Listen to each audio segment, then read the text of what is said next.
September 23, 1871. Ballaghaderreen Fair, County Roscommon, Ireland.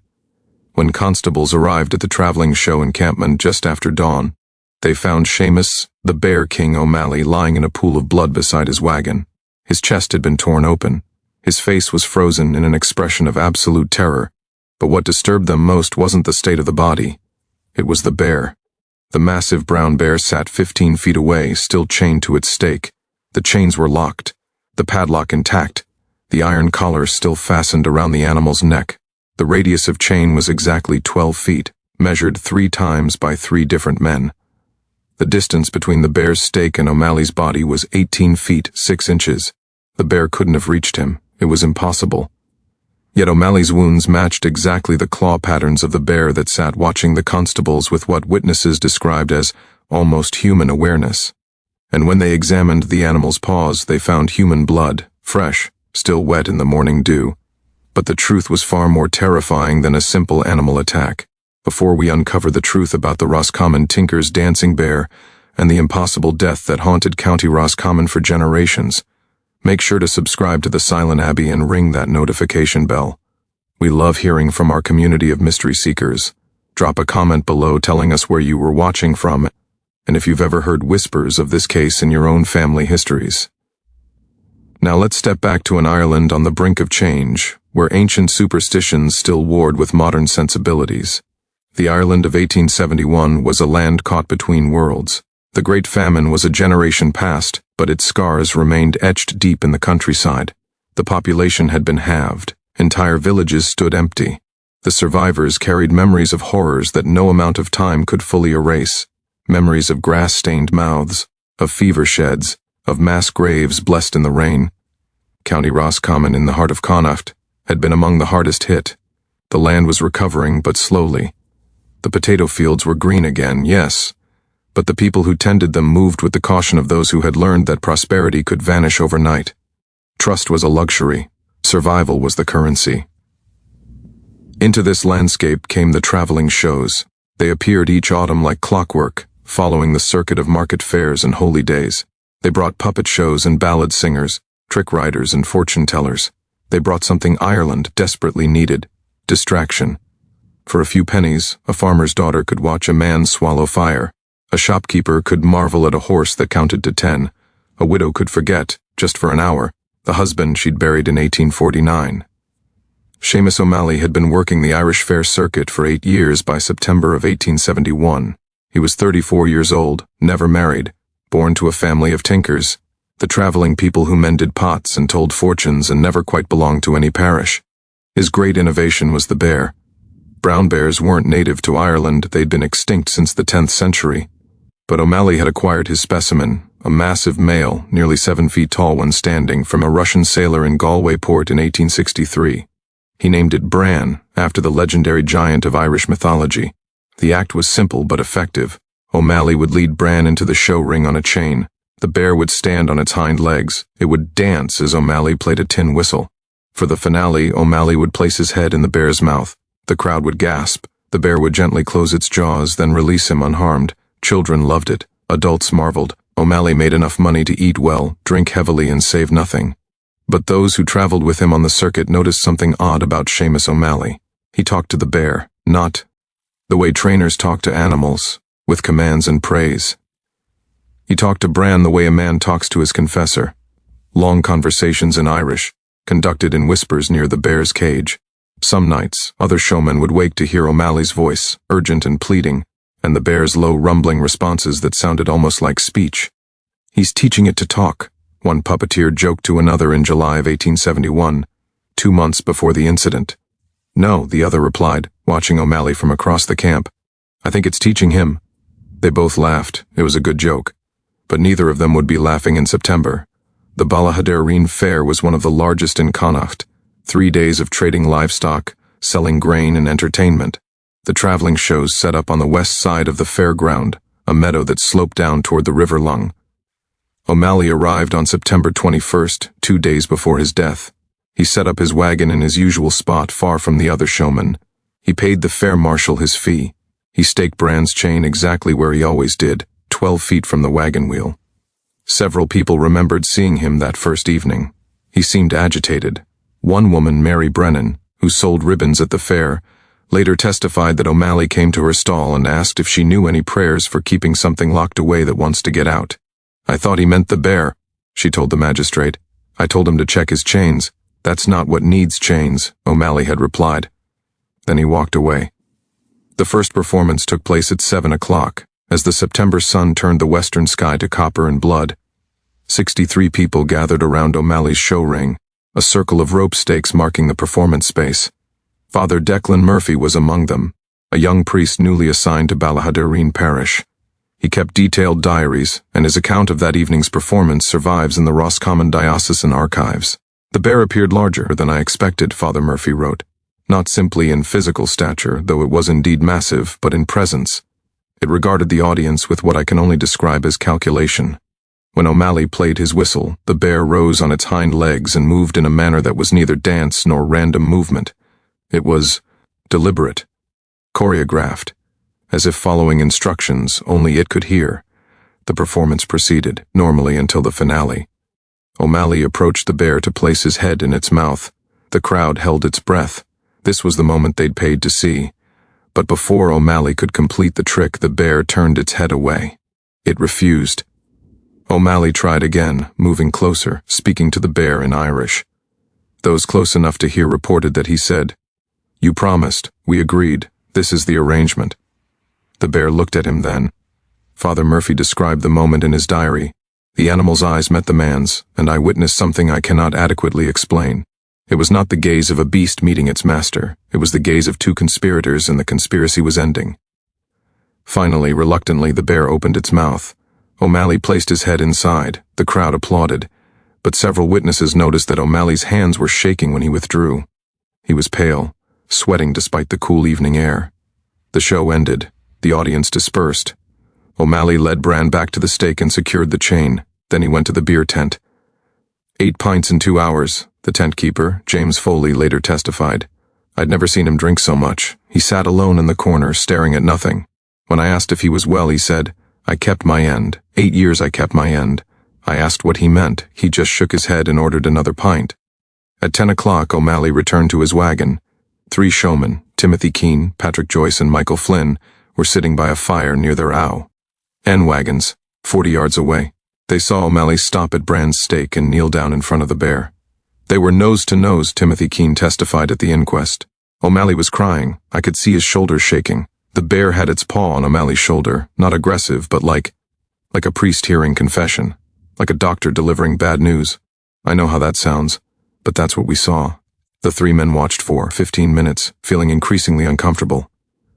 Finally, O'Malley stood, wiped his eyes, and climbed into his wagon.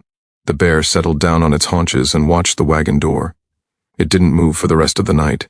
The second day of the fair brought clouds and a cold wind from the west. O'Malley emerged from his wagon at noon, looking, according to multiple witnesses, like a man who hadn't slept. He performed twice that day, once at 2 o'clock, once at 6. Both performances were flawless, but something had changed. The local constable, William Barrett, attended the evening performance and noted in his official report that the bear's demeanor had shifted from trained animal to something altogether more unsettling. It moved with purpose. When it looked at the crowd, it seemed to be studying us. After the evening performance, a young boy named Thomas Devaney approached the show ring.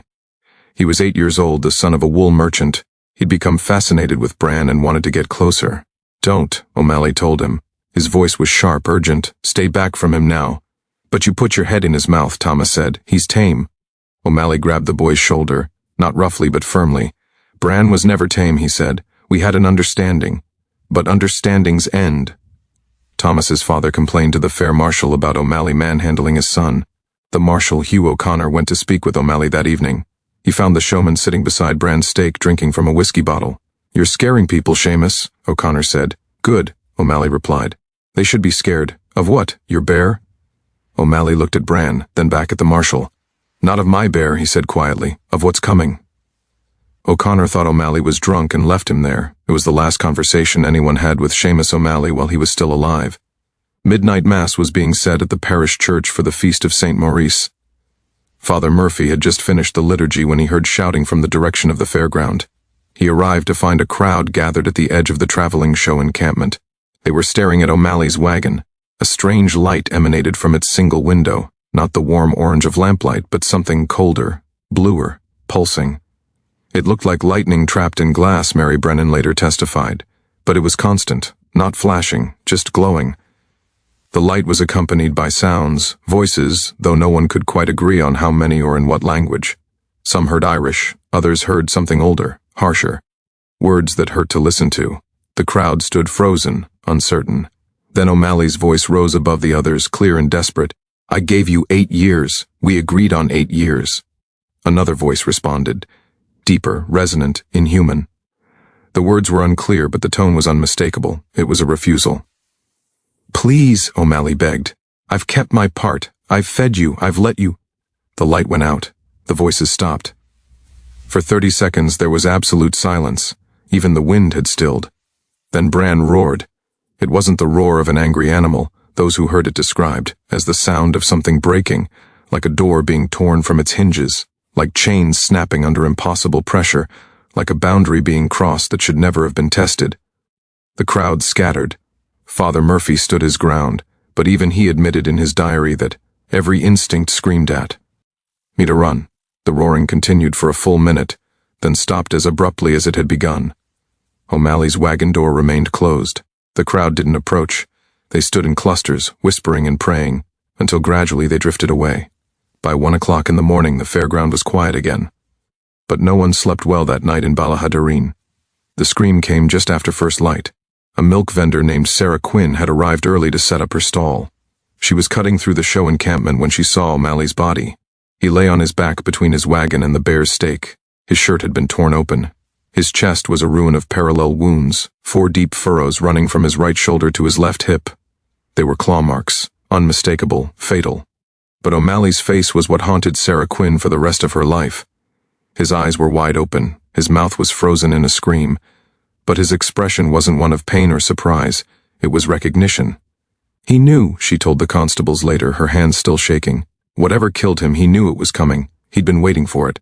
Constables William Barrett and James Murphy arrived within minutes. They secured the scene and began their investigation. That's when they noticed the impossible detail. Bran sat exactly where he always sat, on his haunches beside his stake. The chain was still attached to the iron collar around his neck. The other end was still locked to the stake. They examined the padlock. It was secured. Not picked, not broken. Locked. Barrett took a measuring tape from his kit. He drove a stake into the ground where O'Malley's body lay. Then he measured the distance from Bran's stake. 18 feet 6 inches. He measured the length of Bran's chain, 12 feet. He measured again. Same result. The bear couldn't have reached O'Malley. It was mathematically impossible. Yet Bran's paws were covered in blood. Fresh blood. O'Malley's blood, as later examination would confirm. If this story is giving you chills, hit that like button. Share this with someone who loves dark mysteries that defy explanation. The investigation is about to uncover evidence that challenged everything the authorities thought they understood about what happened at Ballaghaderreen Fair. Let's discover what happens next.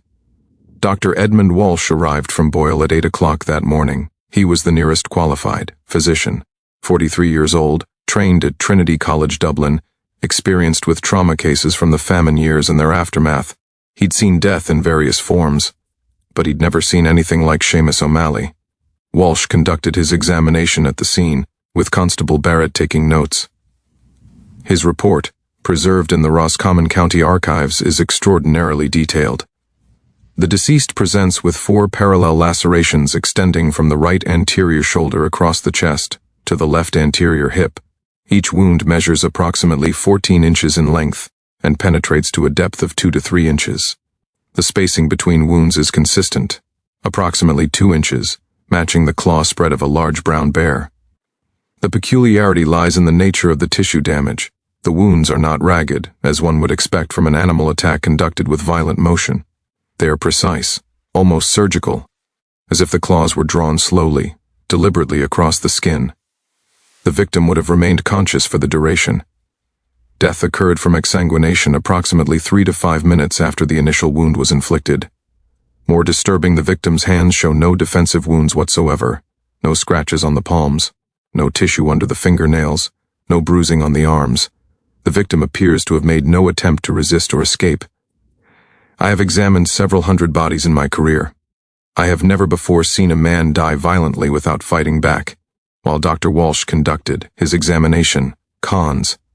Table Murphy investigated the wagon. What he found raised more questions than it answered. The wagon's interior was Spartan: a cot, a small table, a trunk of clothes, and a traveling chest.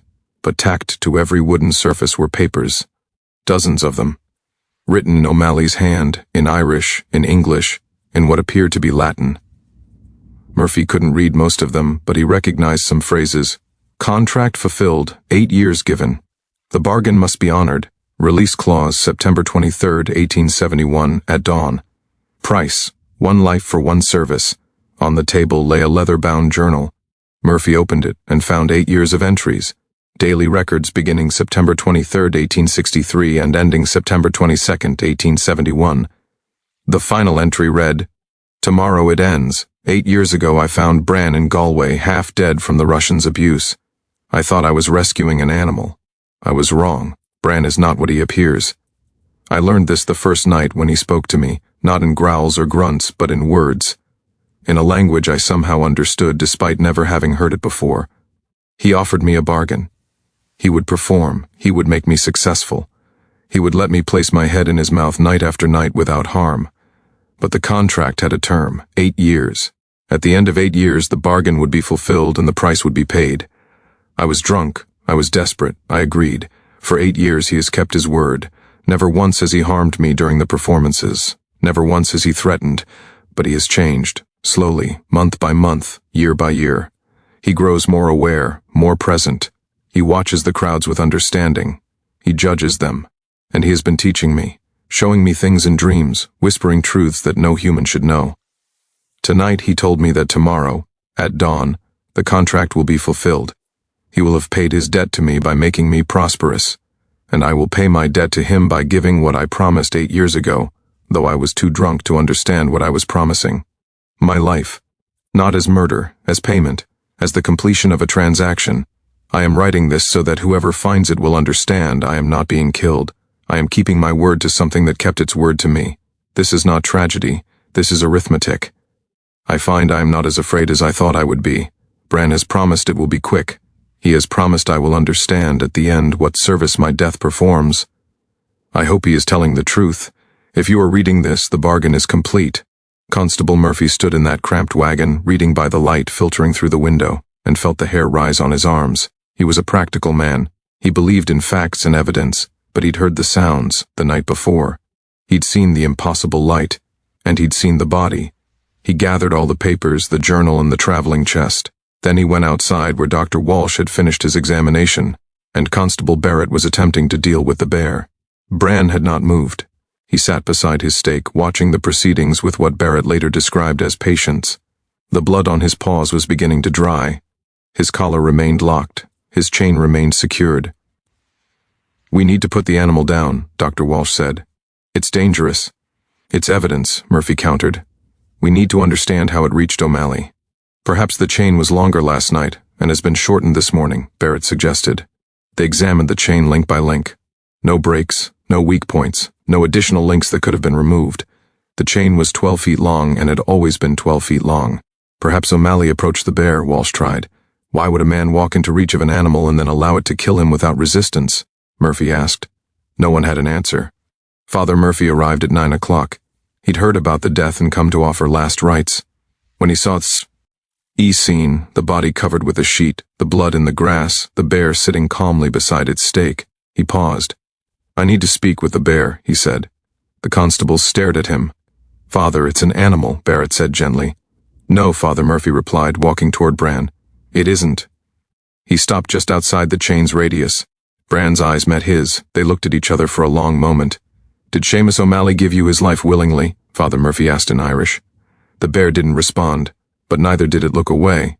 If this was a bargain made in desperation, if he was deceived or coerced, then his soul may yet find mercy, the priest continued. But if he knew what he was doing, if he chose this freely. He trailed off. Bran stood slowly, deliberately. He rose to his full height, 7 feet of muscle and fur and something else, something that couldn't be measured or weighed. Then he placed his right paw over his chest in the exact gesture of a human making a solemn oath. Father Murphy stepped back. His hands were shaking. "God have mercy on us all," he whispered. The inquest began on September 25th at the Ballaghaderreen courthouse. Magistrate Robert Cunningham presided. The jury consisted of 12 local men, farmers, merchants, and tradesmen. They were tasked with determining the cause of death and whether criminal charges should be filed. The proceedings lasted 3 days and produced over 200 pages of testimony. The transcript survives in its entirety. Dr. Walsh testified first, presenting his medical findings.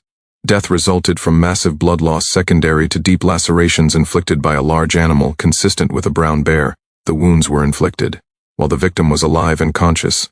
Time of death approximately 5:30 to 6 o'clock in the morning on September 23rd. Could the victim have inflicted these wounds on himself? Magistrate Cunningham asked. Impossible, Walsh replied. The angle, depth, and precision would require superhuman strength and anatomical imprecision. These are definitively animal wounds. Constable Barrett testified next, describing the scene and the impossible measurements. He brought the chain into evidence, along with the padlock and key. The chain was 12 feet long, he stated. The body was found 18 feet 6 inches from the stake. I verified these measurements multiple times. Could the victim have been killed elsewhere and moved? The magistrate asked. The blood pattern indicates he died where he was found, Barrett replied. The volume of blood at the scene is consistent with Dr. Walsh's assessment of exsanguination. The victim bled out in that exact spot. Could someone have unlocked the bear, allowed it to attack, and then re-secured the chain? Barrett held up the padlock. This is a unique padlock, crafted in Dublin by Moynihan Sons. It has a distinctive 7-pin mechanism. The key is also unique. There are no duplicates. I confirmed this with the manufacturer. The padlock shows no signs of picking or tampering. It could only have been opened and closed with this specific key.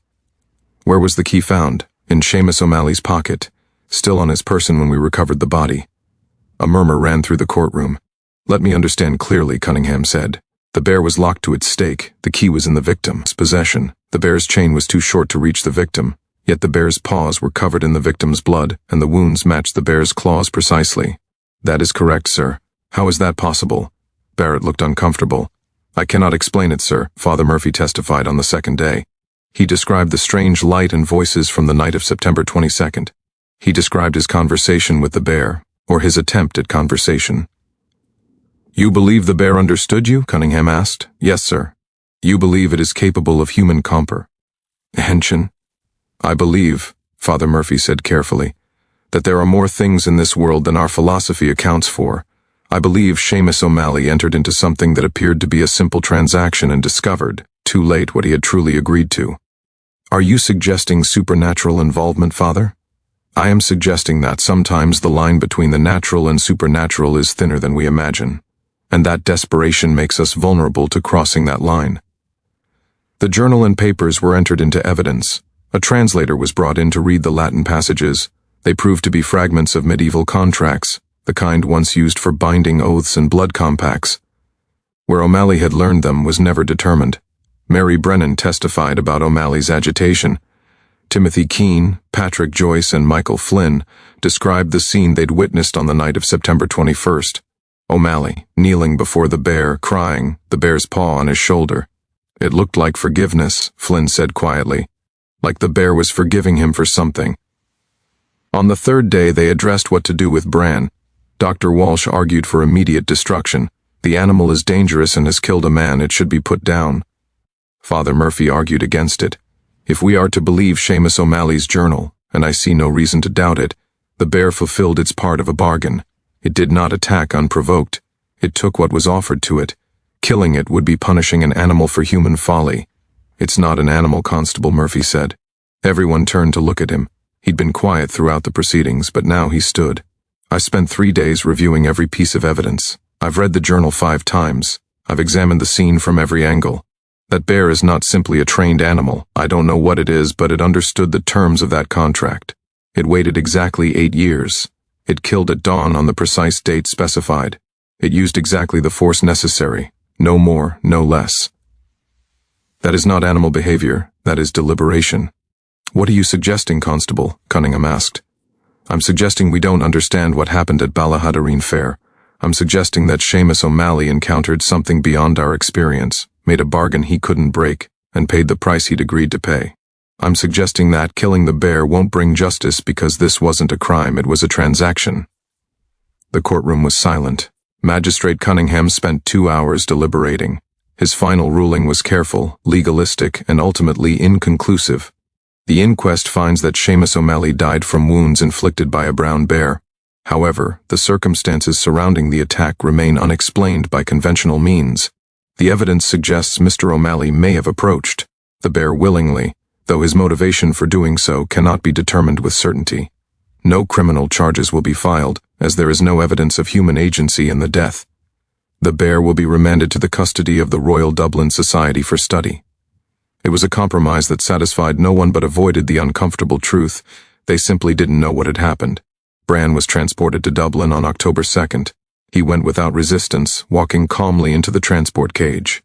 The journey took 2 days. The handlers reported that Bran was docile throughout, eating when fed, sleeping at night, and watching the Irish countryside pass with what they described as melancholy. At the Royal Dublin Society, Bran was examined by 3 zoologists and a veterinary surgeon. Their report noted several anomalies. The specimen's brain, measured post-mortem. The bear died of natural causes on November 14, 1871, 6 weeks after arrival, was significantly larger than typical for Ursus arctos. The frontal lobe in particular showed unusual development, comparable to high-gear primates. The larynx and vocal structures were also atypical, with modifications that might theoretically allow for more complex vocalizations than normal bear communication. Most peculiar, the bear's eyes showed evidence of cataract formation consistent with extreme age. Estimates suggest 40-50 years, far beyond the typical lifespan of a brown bear in captivity, 20-25 years. Yet the rest of the body showed no signs of age-related deterioration. The bear was simultaneously ancient and in its prime. The report concluded, "This specimen defies several zoological conventions. Whether these anomalies were present from birth or developed through the animal's unique circumstances, we cannot determine." After Bran's death, his body was preserved and mounted. It stood in the Natural History Museum in Dublin until 1916, when the building was damaged during the Easter Rising. The bear's remains were lost in the chaos, either destroyed or removed. No record exists of what happened to them. But Seamus O'Malley was buried in Ballaghaderreen Cemetery on September 27, 1871. Father Murphy conducted the service. 17 people attended, mostly fellow travelers from the fair circuit. They told stories about O'Malley, about his skill with animals, about his quiet nature. No one mentioned the bargain. His gravestone, which still stands, bears a simple inscription. Seamus O'Malley, 1837 to 1871. He kept his word. Father Murphy chose those words. When asked why, he said, "Because whatever else he did, however foolish his bargain, he honored his commitment." That deserves acknowledgement. The fair at Ballaghaderreen continued annually, but the traveling shows were banned from the Western Meadow. For 3 years, that section of the fairground stood empty. Then, in 1874, a church was built on the exact spot where O'Malley had died. It's still there today, a small stone chapel dedicated to St. Jerome, patron saint of those who fear. The death of Seamus O'Malley sent ripples through the traveling show community that lasted for decades.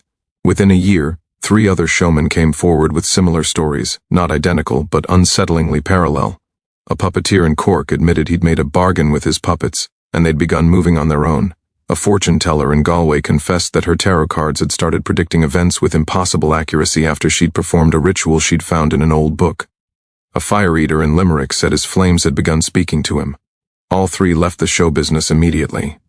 The puppeteer burned his puppets. The fortune teller threw her cards into the sea. The fire eater never performed again and died 2 years later, insisting until the end that they're still watching, waiting for me to slip up. The Catholic Church in Ireland began issuing warnings about contracts entered without full knowledge of their terms. Several parishes distributed pamphlets advising the faithful to avoid dealings with traveling shows, particularly those involving animal acts or demonstrations that seemed to defy natural law. But the real impact was psychological. The O'Malley case occurred at a time when Ireland was transitioning from a primarily rural, tradition-bound society to a more modern, industrialized one. The old beliefs in fairy forts and changelings, in curses and bargains, in the thin places where the supernatural could bleed through, were being dismissed by the educated classes as peasant superstition. The Ballaghaderreen incident forced an uncomfortable question: what if those old stories contained truth? Dr. Edward Hogan, a lecturer at Trinity College, Dublin, published an essay in 1872 titled "The Persistent Phenomenon of Binding Contracts in Irish Folklore." In it, he examined dozens of traditional stories about bargains made with supernatural entities. The patterns were consistent. A desperate person makes an agreement, often verbal, with a being that appears helpful. The terms seem reasonable. Let the time the true price is revealed only later. The bargain cannot be broken without catastrophic consequences. The supernatural entity always keeps its word precisely. The O'Malley case, Hogan wrote, suggests these stories may not be merely cautionary tales but records of actual phenomena that our modern framework cannot yet explain. We have been so eager to dismiss the supernatural that we have stopped investigating it. This is not rational skepticism, it is willful blindness. Hogan's essay was widely criticized by his academic peers. He was encouraged to retract it. When he refused, he found himself increasingly isolated at Trinity. He resigned in 1874 and spent the rest of his life collecting similar cases across Ireland and Scotland. His unpublished manuscript, The Book of Bargains, contains 143 documented cases of unusual deaths or disappearances linked to alleged supernatural contracts. The manuscript resides in the Irish Folklore Collection at University College Dublin. It has never been published, though researchers occasionally reference it. The case also raised questions about animal consciousness that were ahead of their time. If Bran understood and fulfilled the terms of a complex contract, what did that say about animal intelligence? Several naturalists wrote papers exploring this question, though they were careful to distance themselves from supernatural explanations. The most interesting was Charles Blackwood's 1873 paper on the possibility of oath understanding in higher mammals. Blackwood argued that some animals might possess cognitive abilities that human science hadn't yet recognized, not supernatural abilities, but natural ones that seemed supernatural due to our ignorance. We assume human consciousness is unique, Blackwood wrote, but what if consciousness exists on a spectrum we haven't fully mapped? What if certain animals, under certain conditions, can access forms of understanding that bypass language and operate on a more fundamental level of commitment and contract? Blackwood's paper was largely ignored in his lifetime, but has been re-examined in recent decades as research into animal cognition has advanced. Modern primatologists and cetacean researchers have cited it as prescient. For the community of Ballaghaderreen, the impact was more immediate and personal. The fair continued, but it changed. The atmosphere became more cautious. Parents kept their children closer. The traveling shows that did attend were scrutinized carefully. Questions were asked. Where did you get that horse? How did you train that dog? What are you really selling? Trust, already a scarce commodity in post-famine Ireland, became even scarcer. Some families left Ballaghaderreen entirely. The Brennan family moved to Dublin in 1872. Thomas Devaney, the boy who tried to approach Bran, emigrated to America in 1880, telling friends he needed to be somewhere this couldn't follow. But others stayed. They lived with the knowledge that on a September morning in 1871, something impossible had happened in their town. They told their children. Those children told their children. The story passed down through generations, changing slightly with each telling, but maintaining its essential strangeness. Today, if you visit Ballaghaderreen, you'll find the chapel built on the site of O'Malley's death. You'll find his gravestone in the cemetery. And if you talk to the older residents, those whose families have been there for generations, some will tell you about the bear bargain. They'll lower their voices when they say it. They'll look over their shoulders, and they'll warn you, seriously and without irony, to be careful what you promise. Because in Ballaghaderreen, they learned that some promises can't be broken, and some debts must always be paid. What do you think drove Seamus O'Malley to such a desperate bargain? Was he simply a drunk fool who got exactly what he deserved? Or was he a man trapped by circumstance? Who made the only choice available and paid his debt with honor? Leave your theories in the comments below. And here's something to consider. How many of us make bargains every day? With ourselves, with others, with fate, without fully understanding the terms. O'Malley's mistake wasn't making a deal with something supernatural. It was thinking he could enter into a contract without reading the fine print. The next time you make a promise you're not sure you can keep, remember the Roscommon tinker and his dancing bear. Remember that some agreements demand payment, and some prices can only be paid once. Subscribe to the Silent Abbey for more lost chapters of history that challenge everything we think we understand about the boundaries between the natural and supernatural. Hit that notification bell so you never miss a story. See you in the next video. If the bargains you've made allow it,